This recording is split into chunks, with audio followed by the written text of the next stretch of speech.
Hello everyone, Shri IAS academy में आपका स्वागत है। जैसा कि आप जानते हैं कि श्री आईएएस एकेडमी ने आंसर राइटिंग सीरीज की शुरुआत की थी, जिसके अंतर्गत ऑलरेडी हमारे 201 पार्ट आ चुके हैं। ये हमारा पार्ट 202 है। अपने इस पार्ट में हम देखेंगे कि आपके द्वारा हमारे टेलीग्राम चैनल पर किस प्रकार का प्रश्न भेजा गया, उसे आपने किस तरीके से लिखा और वास्तव में आपको उसे कैसे लिखना चाहिए था। तो चलिए शुरू करते हैं। जैसा कि आप देख रहे हैं, ये प्रश्न आपके द्वारा हमारे टेलीग्राम चैनल पर भेजा गया। तो सबसे पहले हम आपके इस प्रश्न को पढ़ेंगे, फिर आपके उत्तर को पढ़ेंगे और देखेंगे कि वास्तव में आपने इसे कैसे लिखा है और आपको इसे किस तरीके से लिखने की आवश्यकता है। ठीक है, तो हम आपका सबसे पहले प्रश्न पढ़ें। इससे पहले आपको बस एक थोड़ी सी शिकायत ये है कि आप जब भी पिक्चर क्लिक किया करें तो वहाँ पे ये देख लिया करें कि आपकी पिक्चर्स ब्लर तो नहीं हो रही। आप देख रहे होंगे ये पिक्चर्स पूरी ब्लर हो रही है, मतलब सही से क्लियरिटी नहीं आ पा रही। हालांकि आपका जो इसका सेकंड ये पेज है ये काफ़ी अच्छा क्लियर आया है, तो ये थोड़ा सा आप एक बार कैमरे में चेक कर लिया करें। ठीक है, बाकी आपका सही है। चलिए देखते हैं, पढ़ते हैं आंसर को। आपका काफ़ी अच्छा आंसर आपने लिखा है। क्वेश्चन क्या है आपका? कोविड-19 महामारी ने भारत में वर्ग असमानता एवं गरीबी को गति दे दी, टिप्पणी कीजिए। क्या आपने लिखा है? विगत एक वर्ष में कोविड-19 ने विश्व के सभी देशों में लोगों को हर पहलू पर प्रभावित किया, विशेषता आर्थिक, सामाजिक, शैक्षणिक। भारत में भी इसने वर्ग असमानता एवं गरीबी जो पहले से विद्यमान थी को और अधिक गति दे दी है। स्टेट ऑफ वर्किंग रिपोर्ट अजीज प्रेमजी ने बताया कि 20% लोग अपनी नौकरी खो चुके हैं व 50% औपचारिक क्षेत्र के मजदूर अनौपचारिक क्षेत्र में काम करने के लिए विवश हो गए। माध्य राष्ट्रीय आय जो 37.5 रुपये प्रति व्यक्ति थी, इससे कम हो गई। अनूप सतपथी कमेटी ग्रामीण क्षेत्र में, देखिए हो सकता है क्योंकि ब्लर है तो इसलिए सतपथी है या सतपति है, वो पढ़ने में थोड़ा दिक्कत हो रहा है। ठीक है, तो आप वो जब करेक्शन करके लाएंगे या आप करेक्शन कर लीजिएगा। ठीक है, ग्रामीण क्षेत्र में गरीबी की दर 15% व शहरी क्षेत्र में 20% तक बढ़ी है। हंगर वाच की रिपोर्ट के अनुसार ग्रामीण आय में हाफ यानी कि 1/3% व शहरी भाग में 1/2% तक की गिरावट आई है। 20% ग्रामीण व 30% शहरी लोगों में आय के साधन खो दिए। लगभग 60% मुस्लिम, 50%। देखिए इतना डाटा नहीं लिखना है, इतना डाटा तो आप भूल जाएंगे। आपसे मैं अगर उत्तर लिखने के बाद आप ही से अगर मैं पूछूंगा तुरंत 2 मिनट बाद, तब भी आप भूल जाएंगे। ठीक है, तो ज़्यादा कोशिश किया करिए, बस ये डाटा एनफ है और ये बस रिपोर्ट आप हंगर वॉच की लिख सकते हैं। बाकी इनका डाटा अगर आप ऐसे लिखेंगे तो यूपीएससी में आप नहीं लिख सकती हैं। और फिर वही बात है कि ये आपका एनवायरनमेंट ऑप्शनल का या इकोनॉमी ऑप्शनल का तो टॉपिक है नहीं, जीएस का है, तो जीएस के हिसाब से लिखना है। इंटरनेट में मोबाइल जैसी सुविधा न होने पर आर्थिक रूप से कमजोर बच्चे शैक्षणिक रूप से पिछड़ गए, ये बातें भी आपको नहीं लिखनी। कोविड-19 की दूसरी लहर में स्वास्थ्य खर्च बढ़ जाने की वजह से कितने लोग बेघर और निस्सहाय हो गए।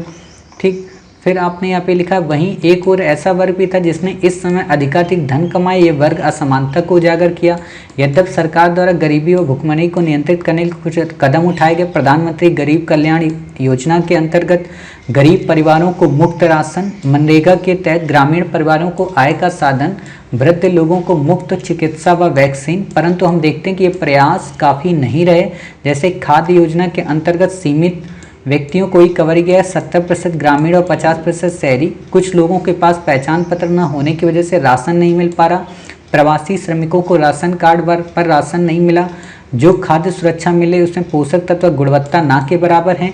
यद्यपि आपदा बहुत बड़ी है, विश्व के सबल देश भी धराशायी हुए, परंतु भारत सरकार को जहां 100 करोड़ टन अनाज स्टॉक में है, सभी को खाद्य सुरक्षा सुनिश्चित करानी चाहिए। व जो लोग बेरोजगार हैं उन्हें कुछ नगद हस्तांतरण भी आवश्यक है ताकि वे अपनी आधारभूत जरूरत पूरी कर सकें। देखिए यहाँ पे जो ये वाली लाइन है ना आपकी, काफ़ी अच्छी लाइन है।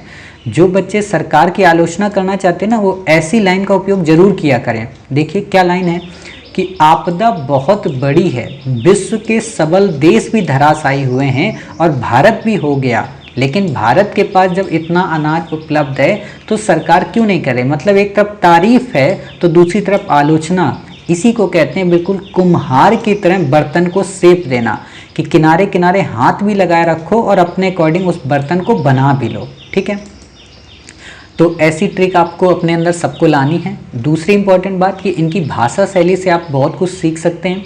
इनकी लेखन शैली से आप बहुत कुछ सीख सकते हैं कि शब्दों को कितना दूर दूर रखना है, किस आकार में रखना है, ठीक है। और ऐसे ही आपको 3 से 4 शब्द या 7 शब्द यहाँ पे एक लाइन में आपको लिखने होते हैं। और एक और आप चीज़ देख रहे होंगे सब लोग कि इन्होंने पूरा यूपीएससी के फॉर्म में लिखा है, मतलब यहाँ पे लाइन, हालांकि कई सारे बच्चे लिखते हैं और जो नहीं लिख रहे उनकी अपनी एक मजबूरी है, लेकिन हम ये समझ सकते हैं। लेकिन आपके पास जब मजबूरी समाप्त हो जाए तो आप कोशिश ऐसा ही करिएगा कि एज अ यूपीएससी के फॉर्म में लिखिएगा। ये तो हो गई इनकी अच्छी अच्छी जो बातें इन्होंने लिखा है। अब इसमें कमियां क्या है? कमियां ये है कि आपको ये बिंदुओं का उपयोग ऐसे नहीं करना है। आप नंबर 1 डालें, नंबर 2 डालें, नंबर 3 डालें, ठीक है। एक और बात जो इम्पोर्टेंट है वो ये, यहाँ पे भी जैसे आपने बिंदुओं को डाल दिया है तो बिंदुओं को नहीं डालना है, ठीक है। आपको पैराग्राफ में या पॉइंट फॉर्म में ही बताना है 1 2, और अगर आपने यहाँ पे पॉइंट बता दिया तो वहाँ पे पैरा कर देना, यहाँ पे अगर आपने पैरा बता दिया तो वहाँ पे पॉइंट। ये कुछ वैसा नहीं है, बस ये कि ये डेकोरेट कर देता है आंसर को, एग्जामिनर बोर नहीं होता। आप बताइए अगर एग्जामिनर को एक ही आंसर में 20 बिंदु पढ़ने पड़ जाए, number 1, number 2, number 3, number 4, bore हो जाएगा। उसको रिदम चाहिए, भाषा प्रवाह शैली चाहिए। इसीलिए तो लिखता है कि मेंस में आप लोग जो भी लिखें वो रीजनेबल हो, ठीक है, कॉम्प्रीहेंड हो। कॉम्प्रीहेंड का मतलब एक तरीके से गद्यांश में भाषा लिखी गई हो, भाषा शैली जो आपकी हो फ्लो उसमें हो, यानी कि प्रवाहवान हो, तो वही चीज़ देखेगा। और आपने अगर सारी चीज़ें पॉइंट में लिख दी तो फिर कोई फ़ायदा ही नहीं। अब यहाँ पे प्रेम जी की बात लिख सकती हैं आप, यहाँ पे यूएनडीपी का आप उल्लेख कर सकती हैं, WHO का उल्लेख कर सकती हैं, इन सबको भी यहाँ मेंशन कर दें। बट डाटा इतना ज़्यादा देने की ज़रूरत नहीं है। ऑक्सफॉर्म रिपोर्ट का भी आप यहाँ पे जिक्र कर सकती हैं, ठीक। अब एक और बात, ये जो ऊपर आपने पहली लाइन लिख दी है ना, ये लाइन आपको नहीं लिखना है, ये 2 लाइन है, इन 2 को आप लास्ट में यूज कर सकते हैं, हालांकि आपने लास्ट में किया ही है, ठीक है। भारत से इसको शुरू करिए, और जो आपने इसको इनकोड किया ये काफ़ी अच्छा है कि भारत में तो गरीबी पहले से विद्यमान थी लेकिन बाद में इसे गति और मिल गई। इसी को बोलते हैं इनकोड करना प्रश्न को, यानी कि एग्जामिनर समझ गया कि अच्छा आपने प्रश्न को इनकोड कर लिया है और उसके संदर्भ में आपने तथ्य दे दिए, ठीक। आप जब तथ्य दे देंगी, हंगरवाज की रिपोर्ट का जिक्र कर देंगी, तथ्य नहीं देंगे, मतलब हंगरवाज की रिपोर्ट का मतलब हंगरवाज का नाम लिख देंगे, ठीक है। बाकी जो 1.3% या 0.5% ये कुछ नहीं लिखना है यहाँ पे, क्योंकि इतना आपको याद ही नहीं रहेगा, ठीक। फिर आपको ये बिंदुओं को नहीं ऐसे करना है। आप चाहें तो ये जरूर कर सकती हैं कि आप 7 से 8 लाइनों में अपनी बात को पैसेज में बता दें और फिर आप कुछ निम्न बिंदु डाल दें और फिर आप दूसरी बातें बता दें, समझ गई। तो इससे क्या होगा कि आपका उत्तर काफ़ी अच्छा हो जाएगा। इन बिंदुओं से थोड़ा ये डॉट हटाइएगा, हालांकि पहले भी बच्चे कई सारे डॉट लगाते थे बट धीरे धीरे सुधार लिया है। उम्मीद है कि आप भी नेक्स्ट अपने क्वेश्चन में ऐसी गलतियां नहीं करेंगे, ठीक है। बाकी आपने काफ़ी अच्छा लिखा है, इसमें बस 2-3 चीज़ें और ऐड कर दीजिए। खासतौर पर सरकार की जब ये प्रधानमंत्री गरीब कल्याण योजना का आप जिक्र करती ही हैं और जब वृद्धों की आप बात करती हैं तो वृद्धों में आप यहाँ पे उसका भी जिक्र कर दें। वैक्सीन तो ठीक है, वैक्सीन तो अब सबके लिए लग रही है गवर्नमेंट हॉस्पिटल्स वगैरह में, लेकिन आप यहाँ पे वयोश्रेष्ठ सम्मान निधि योजना का भी जिक्र कर सकती हैं, ठीक है। तो ये सारी चीज़ें आपकी कवर हो जाएंगी यहाँ पे।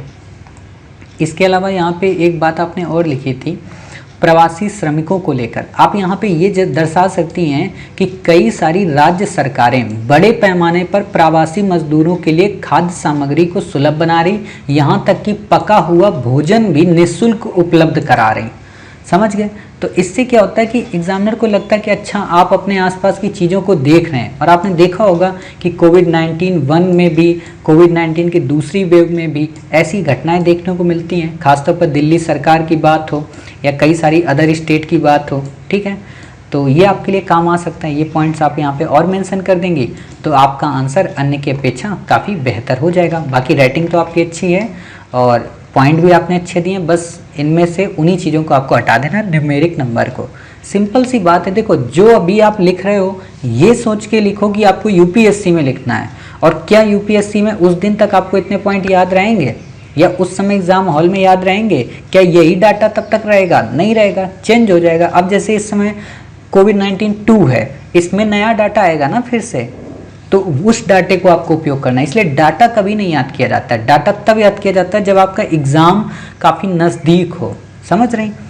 तो ये आप सुधार कर लीजिए, आपका उत्तर काफ़ी अच्छा हो जाएगा। मिलते हैं आप ही के द्वारा भेजे गए एक नए प्रश्न के साथ, तब तक अपना ख्याल रखिए और स्वस्थ रहिए।